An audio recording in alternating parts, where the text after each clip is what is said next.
Hi, everyone. Welcome to the Messy Brilliance podcast. I'm really excited to be here today with a new friend of mine. Her name is Jennifer Brown, and I'm really excited to talk to her because I just spoke at a Women Lead conference last week for business leaders and C-level executives. And I just cannot wait for you guys to get to know this woman. So Jennifer is a diversity and inclusion expert, and she's a popular speaker and founder and CEO of Jennifer Brown Consulting. And she also is an author of a new book that I really love. Usually I don't like books like this because they're very stat heavy and information, just, knowledge based. But what I love about it is she grounds this knowledge with her own belief system and also her experience of working in the workplace about diversity. So it's called Inclusion, which is such a great title. Diversity, the New Workplace, and the Will to Change. So welcome, Jennifer. I'm really excited to talk to you. Thanks, Callie. Thank you so much. Yeah, so let's start with your story. Let's start with how you got into the field of teaching people. And I mean, I could go through all of your accolades of, how many corporations you've worked with and taught about diversity. But if you could tell us your story, because that's what we do at one, that would be great. Oh, sure. I will absolutely tell it. This may be a replay for some folks who have seen my TEDx talk, but if you want to hear an extended version, you should definitely listen to that. But in a nutshell, I came to New York, actually in my late 20s, to be an opera singer. And I trained really, really hard. And unfortunately, I ran into vocal trouble, and I had to get some surgeries and had to really fight to get my voice back. My speaking voice was fine, but my singing voice would be kind of forever changed by the process of surgery. And it was a really hard time and a really scary time. But through the adversity of it and being really forced to reevaluate, what do I want to do with my life? I had the good fortune of being introduced to the world of learning and development, organizational development. I had friends who had transitioned from theater careers and stage careers really easily into the world of speaking publicly, being trainers, being facilitators, which I didn't know a thing about. And I followed that trail of breadcrumbs to a new second master's degree in organizational development. And I thought I would be a career HR person coming out of that. But I ended up, in all the domains within HR, the domain of working with directly clients and speaking and working with groups and facilitating and having dialogue felt the most interesting and compelling to me, because I thought that was where I could really shine and where I would enjoy myself the most. And so I went in that direction, pursued becoming a trainer, facilitator, subcontractor, kind of for hire. So there's people running around the world who are, getting paid to go in and work with audiences on behalf of somebody else. And that's what I was doing for a while. But the missing piece, I think, for me at that point was I'm also a member of the LGBT community. And I wasn't able to really bring that piece of my identity into my work, working with groups. And eventually I realized that I could be, a voice in the room. I could be a teacher around leadership, but I could be integrating my identity and all the lessons of my life and speaking from personal experience and having that credibility. And I kind of segued from the general leadership world into specifically the diversity and inclusion world, and working with audiences and classes and teaching around, organizational best practices for that. And so it all makes sense, of course, in hindsight, because life is like that. But it certainly didn't make sense as it was unfolding at all to me. It felt very confusing and scary at times. And so, but it really feels very fulfilling now, because I get to kind of bring my full self to the work that I do today. That's fabulous. And thank you for sharing your story. I've found that in using the words like diversity and inclusion, a lot of people aren't necessarily on the same page when they think about it.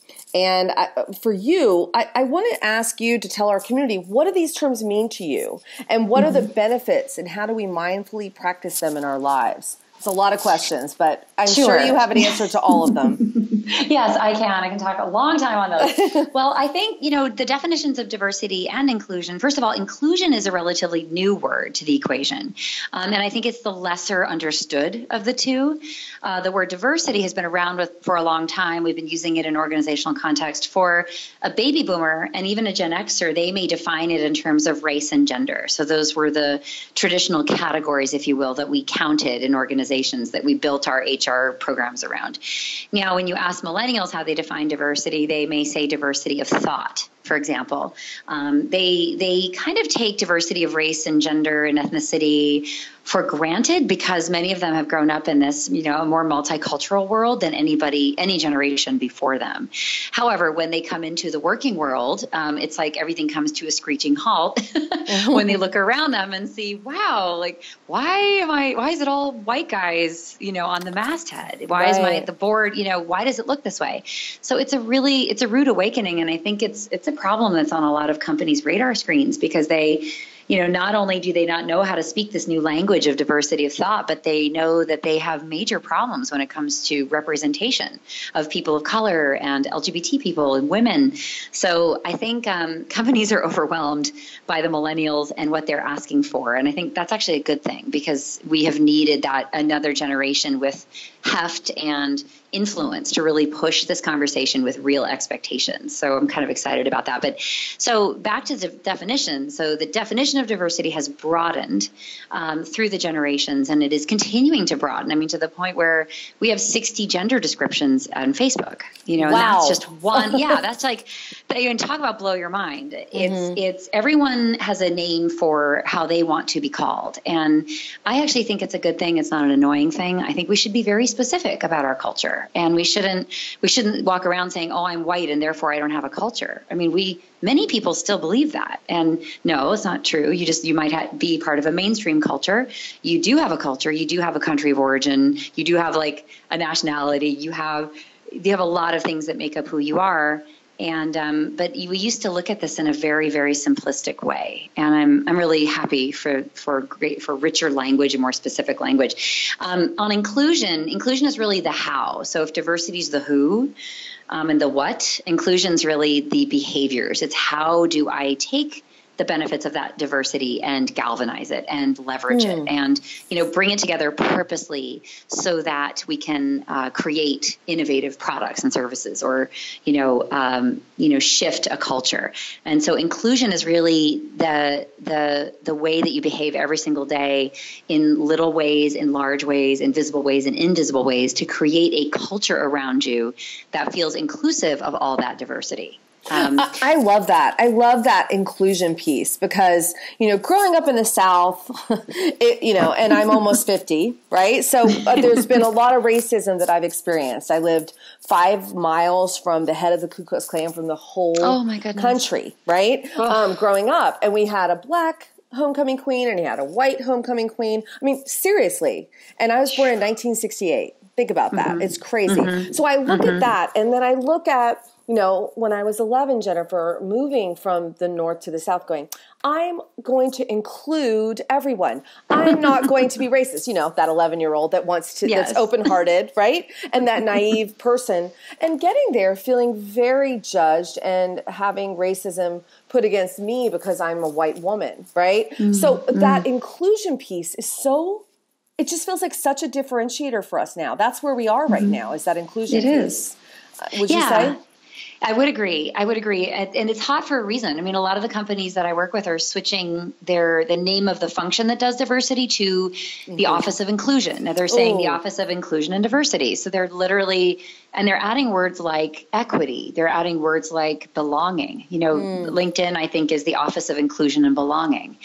So I think we're starting to get to this really interesting conversation about the sort of essence of if I feel seen and heard and welcomed, I'm going to do my best work. just the fundamental human understanding of what circumstances lead us to love what we do, to feel seen and heard and valued, and what would we be willing to do for an employer if we felt that way. And all you need to do is look at the engagement survey data from Gallup, who's the most famous organizational body that studies it, and the numbers are horrible for engagement. And I believe that a lack of inclusiveness and of feeling seen and heard is behind a lot of those really poor numbers that they're sort of refusing to budge. And so I do think that inclusion kind of contains the promise of business that and jobs that we all really love. Like what I really am passionate about is feeling that, you're aligned, that you are not spending a lot of time managing your identity because you're afraid of being rejected. And instead you're repurposing that energy towards being incredible at what you do and thinking outside the box and trusting your colleagues. Right. And like being part of a team. Right. And being mission driven instead of really worried about yourself. So, Exactly. Okay. So you've written a lot in the book about why diversity and inclusion is good for business. But what do you think are some of the challenges and blind spots that organizations have in really implementing this diversity and inclusion? Yeah, many, many, many. Companies that are savvy have great marketing around this. They're getting on all the good lists. They're getting a lot of the PR benefits of telling the right story, for example. And some of them may even really be doing good things, as reflected by perhaps that they've increased the number of women year over year, at a certain level in the company. Some of them have real good stories that are proven. But I think that intention isn't enough, and training isn't enough, and that kills me to say that because my background is in training, and I believe that it is a magic tool, but it is definitely not the whole story. And Harvard Business Review wrote a whole issue, I think, last year on why diversity training doesn't work. And while I hated them for it, because I think a lot of people took the wrong message from that headline, right? And we are a diversity training company in a way. I think the message, though, is that it needs to be connected to all the different core people processes of a company. It needs to be driven from the top, and the CEO and the executive team need to do their own work on their own diversity journey, and they need to hold their leaders accountable and really not just throw the book at them, but in a real way embrace this, because people can tell the difference between giving lip service to something and truly embodying the commitment that the company says it has to diversity and inclusion. So we need better senior leadership leading on that. We need more authenticity from the top. We need less unconscious bias kind of running rampant through organizations. So, you do training, but then you don't really follow up on the awareness that you just built. You don't really follow it up with actions and reinforcements and accountability, for example. And some of the stuff is hard to track. I mean, I will be fair, measuring the impact of training and measuring the impact of senior leadership who are saying all the right things and all of it is difficult. I think that's where the frontier of our work is to really understand, how do you capture culture shift? How do you truly measure whether people are feeling seen and heard and whether you're being successful with your inclusion efforts? And we're all kind of not scratching our heads, but we're definitely trying a lot of different ways to get a lens on that, because it's a very amorphous thing. Well, and it start with the one person, right? It starts with that one person to create that culture. Like you said, talking about the heads of companies need to really embody this belief system. But in general, don't you think that we need to be able to specifically as women and men find our voices and be authentic and understand what that means and really define that for ourselves first? Yes, we do. It takes both. It's like a bottoms up and a tops down. I often think about it. Okay. Yeah. And the bottoms up is really, you're right, finding your voice, not becoming afraid because maybe you're being stereotyped or you're experiencing unconscious bias. So it is kind of a reality that that's going to happen to you. It's going to be in the meetings that you go to. It may be occurring in the promotion and advancement and job interviews that you're doing. It may be all around you. And many people in our society will tell you, look, it's been a constant in my life, like my whole life. It's just something I deal with. People, they don't know who I am. They ask uncomfortable questions. They don't include me. They don't speak to me. They don't think of me for assignments. So a lot of us are used to this. I think it is, like you say, though, our opportunity is really to show up differently. It is to it's different for each group. Women struggle with particular things that men don't. Right. Women of color struggle with certain things, or actually have certain advantages compared to white women. Interestingly, I mean, there's a lot of research on different communities, because of their cultural background, have different challenges to work on, I would say. And, if you read Lean In, it's a white woman, could be argued writing for a lot of white women. So the whole argument there is one of confidence. It's one of going for that assignment when you've never done it before and you're not sure that you can do it. Because, by the way, that's what all the men do. It is definitely carrying yourself differently. It's owning your space. It's showing your power. It's, there's a lot in there that is not adopting a male stance, but certainly owning your power. And but in your own way, in your authentic way as a woman. It's so great you're bringing this up, because when I was at this conference last week, these women were talking, and they showed a video of a woman, a former very high up executive at a banking firm in New York City, in Manhattan, was speaking, and she's African American, and she talked about the language and the body language, the voice language that she used to embody what she wanted people to think she was, and also what she believed she was. So she basically was saying, get clear on your own values, get clear on your company's values, and have them cross-intersect, and then own them. So when you get feedback, listen. And she made this really light thing about how someone said they didn't think she was tough enough to handle something. So for a month, she walked around and was tough. She said it. She believed it. She walked it. And it was so great. It was such a great video for women, at this conference to see, because it's like you have to embody what you want to be, not just to be perceived as, but to be. And I thought it was just incredible. Her teaching in that way. I love that story. I love it. It is so much about not what you say, actually, what comes out of your mouth, but it's actually how you carry yourself, right? How you use your voice, how you use eye contact, how you gesture, how you use your body in space when you're presenting. All of that, either conveys power and authority, or it conveys uncertainty and, self-doubt. And, I think we really do need to it can feel like acting for some of us, putting on a costume. Right. But the more you wear that costume, the more it becomes a part of you. And where you really want to get to is pulling that out when you need it, right? It doesn't necessarily need to become who you are every moment of every day.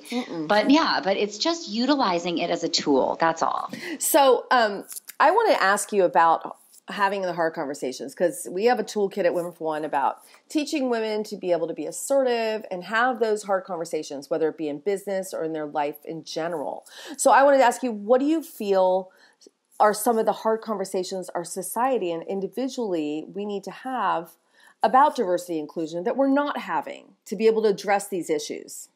There's so many uncomfortable conversations. Yes. And how do we go about doing them? Not an easy question at all. Sorry, Jennifer. No. Oh, it's all right. I'm used to it. Boy, if I had an easy answer for that, especially in the last 5 months, where it feels like a lot of dialogue has really broken down and people have taken sides and we've become polarized from each other.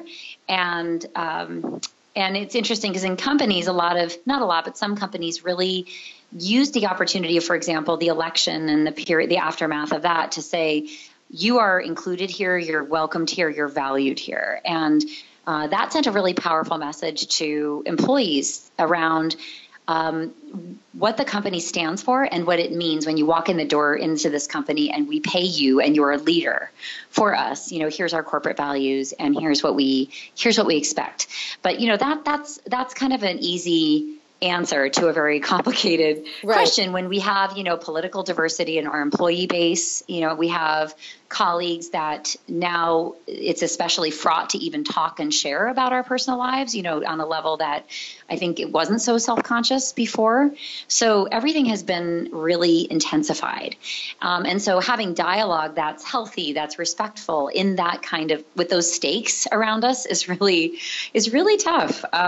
So I think, a lot of our clients that we've worked with, we've encouraged listening circles. We've encouraged a lot of cross-pollination of different different diversity initiatives so that we could make sure every conversation has a lot of intersectionality built into it. A lot of acknowledgement, especially of the inclusion of maybe white straight men, and intentionally like seeking out those who are not normally involved in the conversation to come and learn and be a part of it. Because to me, all of this has highlighted that a lot of us have been having the conversation about diversity within our own little world. We've been preaching to the choir. Yep. So that's, I think, the biggest opening I've seen is it's a reminder to us that we have not been inclusive of all of the voices that we really need to engage with so that we can learn, where are the commonalities with each other? And we've been having the easier conversations relatively. So I think that you're right.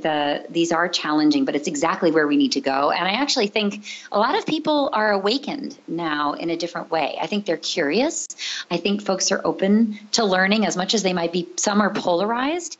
I think there's more that are actually they understand now that there's a thing going on, and this is part of the future, and this is part of whether you are swayed by demographic changes, whether you believe, businesses really need to do this better and understand their buyers better, whether you're a manager and you need to attract and retain, talent doesn't look like you. Mm-hmm. There's a lot of people now who really are hungry to learn the skills around this, which I welcome. Well, I do too. And I guess where I am, because I've been awakened and aware for many years, but I'm now noticing my own personal unconscious bias. And I've also noticed with my friends and also living in Seattle, which is not very, what's the word? It's not very diverse. Yeah. We have an Asian population, we have an LGBT, like we have different populations, yet it's not the most diverse place to live. So can you talk about unconscious bias? Because you brought it up earlier, and I think in companies, that's huge right now. Like men that don't have a clue, like they're brought up as white men and with privilege, and they don't quite understand what it's like to be in a minority. Yes, and unconscious bias runs throughout every single organization. I would say I have not met a single one that doesn't have it, because we all have it. And so, the best training programs for it will address the fact that, the science of it, so that people who are really analytical will understand the mechanics of it, but also that will make the business case around why it's so harmful, both for organizations, but also for leaders in their ability to attract and retain the best talent, of course, build innovative teams, and create, products and services for audiences and buyers that are, by the way, majority minority very shortly here. When you think about the customer base and the expanding buying power of different diverse communities, it's exploding. So, anyone that is a leader that has a responsibility, if they're not paying attention to this, I would say they're living under a rock. They need to really, really equip themselves with more knowledge, and they need to back that up with action. Around, seeking diverse candidates, diversifying those teams, making sure when they do promotion and advancement that they are accelerating the careers of all kinds of talent, not just the people that look like you or that have the same background or schooling that you do, or people that you worked on, a project with recently. Folks need to really think outside the box and almost build the muscle and the discipline around checking your bias at every juncture. I love that. Check your bias at every. So you just spoke about leaders. What I want to ask you about now is, how can employees and team members advocate for themselves when they feel this unconscious bias, or they're in a homogeneous workplace, when they're not feeling supported? Do you have any thoughts on that? Yeah, if you are alone and there's no affinity groups at your company, and if your company is of any size, I know this can be hard to do in smaller companies, but even in small ones, you can convene a conversation about inclusiveness. Anyone can begin that conversation to get like-minded people together who care. And hopefully that group includes your CEO or your senior leadership in a small company. But convene it and start to talk about, where does it show up? Do some confidential interviews. Maybe you want to collect some data via surveys. Really understand, is this hurting our employee engagement? Is it hurting our ability to serve our customers and clients? Is it hurting our ability to attract and retain a diversity of workers to our company? So I think, if you ask the question, just be part of the solution, whether if something exists, if it doesn't exist, start it. I think if something exists, you should absolutely seek out communities that share your dimensions of diversity that are most pressing for you. And I say that because we all have different diversity dimensions, right? It depends. Like I might be a woman of color, queer woman of color who's a mom for the first time. Right. So, the biggest thing for me may be the moms group. Maybe the parenting network. So if you work for a Fortune 1000 company, chances are there are groups by ethnicity, by gender, by sexual orientation, by generation, veteran status, disabilities. They've got like tons and tons of groups.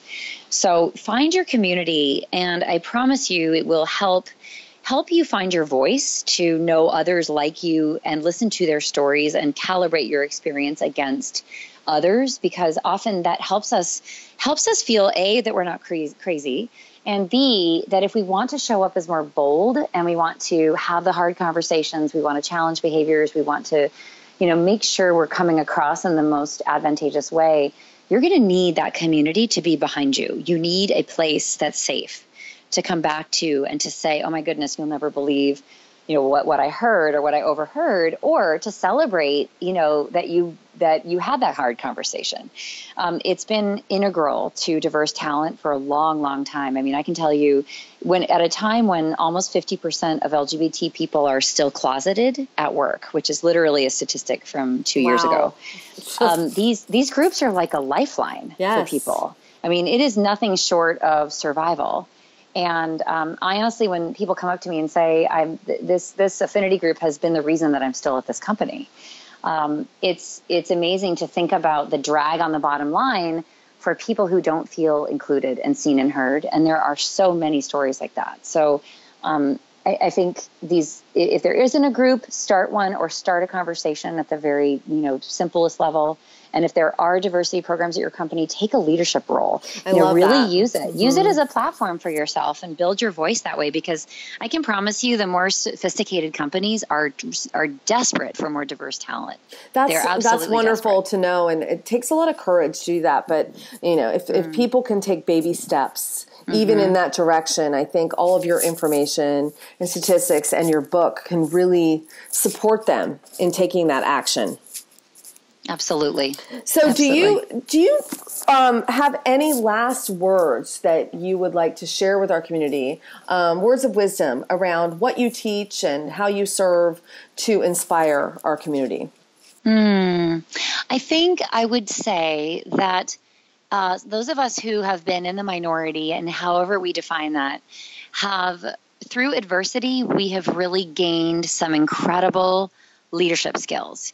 And I would encourage all of you to think about what you might view today as challenging, difficult circumstances where, you were on the losing end. And this could be experiences of bias. It could be unfair behavior. It could be improper behavior, anything that has really held you back.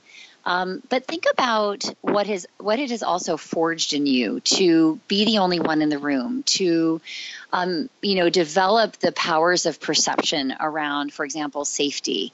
For example, trying to understand, how do I navigate my way through the minefield of feeling like, I'm dodging stereotypes left and right, or, people don't, they're treating me differently. Because I do think, as somebody in the LGBT community, we find that this is a very powerful flip of the script that we have in our heads around, being LGBT has for the most part been difficult and painful. But when we flip it and say, but what has it taught us as leaders? It's taught us resourcefulness. It's taught us to be resilient. It's given us an emotional intelligence that I think, transcends a lot of average skills, because, by the way, we had to do that in order to figure out, like, what am I walking into in this situation? But I think if all diverse talent can kind of own their stories and actually connect our strengths to what the business is looking for. By the way, resilience, resourcefulness, emotional intelligence, flexibility, adaptability, all of these things are actually on like the top 10 list of most sought after leadership competencies. That's especially so cool. Yeah, That's especially awesome. for the future. So if you feel like you've had to be a chameleon because of your identity, by the way, adaptability and flexibility is like a hugely important leadership skill. So it's the feminine. It's the feminine as well. It doesn't matter if you're a man. It's embodying that feminine. I love that. Exactly. So, reclaim it, talk about it, use those words. Don't be ashamed to do it. But try to connect who you are today and everything you lived through, connect that to what the company's really looking for. Because, that's great. And they, by the way, if they are worth their salt at all, they should be looking at you as a woman leader, especially, and saying, how can we keep you? How can we make sure that you're challenged? How can we make sure you make it all the way to the C-suite where, by the way, like very, very few people make it. So I think if they're not asking those questions, you may want to look for a different employer. That's really great advice, Jennifer. I really appreciate that advice. And I heard that from the women last week that were on the panels. It was just beautiful to see that from all of these leaders that are, quote, successful and have really made it up the ladder, that whole proverbial ladder, really saying that women need to be included. And if you find a company that's not really being inclusive, why, ask yourself, why are you part of this? And can you make the change in that business? Can you make your own change? Right. Yeah, you may want to stay and you may want to be a change agent, and it may energize you to really like fight the fight. But others of us, you have to kind of know yourself. Are you that kind of fighter, or are you more of a avoider? Right. And, is it more important for you to just feel embraced right from the start? Absolutely. And that's fine either way. But, well, I want to thank you so much for your time. And where can people find you?